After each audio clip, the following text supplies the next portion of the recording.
Hi friends, ఈరోజు మన agency village ఫార్మింగ్లో తెలంగాణలోని భద్రాచలం ఏరియాలో భద్రాచలం వాజేడు వెంకటాపురం మండలాల్లో సాంప్రదాయ పద్ధతుల్లో నాటు వేయడం దాని గురించి తెలుసుకుందాం.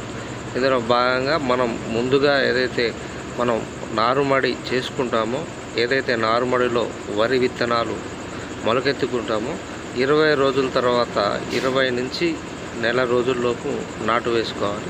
అందులో భాగంగా నారుమడికి నీరు బాగా కట్టాలి. దానివల్ల ఏమవుతుందంటే ఇలా నారు పీకుతూ ఉంటే నారు ఇలా చేతికి విరిగిపోకుండా చక్కగా మంచిగా వచ్చేటట్టు చేయాలి.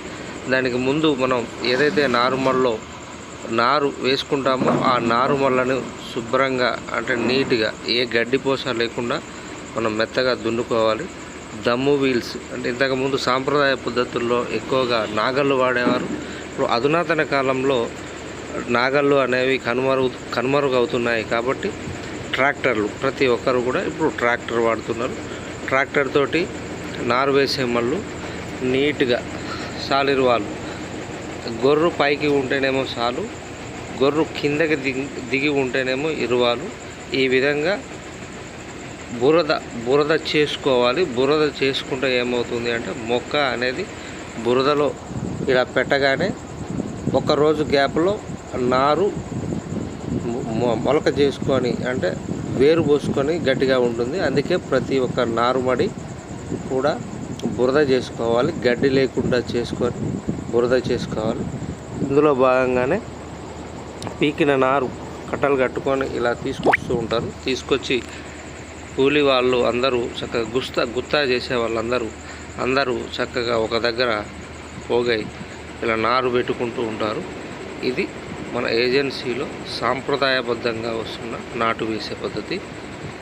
నాటులో 2 రకాలు ఉంటాయి.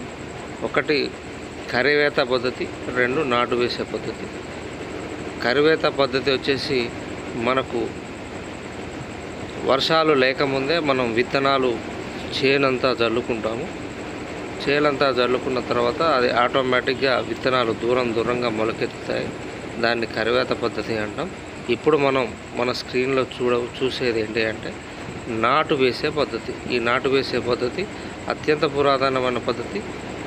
ఏ రైతైనా సరే ఈ విధంగానే నారు పీక్కొని ఆ నారు కట్టలు కట్టి ఏదైతే మనం నాటు పెడతామో ఆ మళ్ళలోకి నారు తీసుకొచ్చి ఇలా ఒక్కొక్క పోస ఇలా పెట్టుకుంటూ మనం నాటు పెట్టుకుంటాం. ఇది సాంప్రదాయ పద్ధతి. ఇది తెలంగాణ రాష్ట్రాల్లో అమలు చేసే పద్ధతి ఇదే.